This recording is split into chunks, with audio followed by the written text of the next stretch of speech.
Hello fellow subscribers, welcome. If you're not a sociology student, please scroll because we are doing sociology here. Okay, so guys, today we are doing methodology, and under methodology we are doing factors determine the choice of research topic. So the factors that determine the choice of research topic, number one is values. So the values and beliefs of the researcher will obviously play some part in choosing a research topic.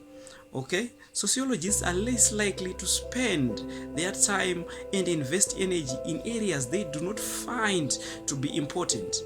So they do not spend their time doing things which they do not value. Let's take for an example Durkheim. Durkheim did the study of suicide because it was important to him. If he didn't value that, then the research was not going to be carried out. Thus, values, they play a part in the choosing a research topic. So now, another thing when choosing a research topic, another factor which determines the choice of research topic is developments in sociology and society. So the developments that have already occurred in sociology, for example, the literature that already exists in sociology. Which literature am I talking about? Let's take for example the literature of Durkheim concerning his study of suicide. Other people, they just choose to use the existing literature of Durkheim of suicide.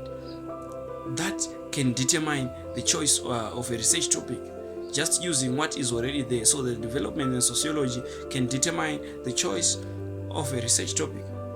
Number three is funding. Big research projects require funding from organizations. Small scale research projects requires little funding. Okay, so now if you want to do a big project, if you want to do a big research, you have to look at your pocket. Can you afford that? If you want to do a small project, then it's okay. So funding can influence a research topic. You cannot work on a research topic that you cannot afford to fund. That's why, therefore, it should be noted that funding can influence the research topic. Lastly, ethics. Ethics, they influence the research topic of an individual. Ethical codes of conduct determine the research topic. So let's take for example, you have your own ethics. I'm a pastor, I have my own ethics. Maybe I cannot do a study of drugs. I cannot do that just because I'm a pastor. So ethics, they determine the choice of a research topic. So cheers guys.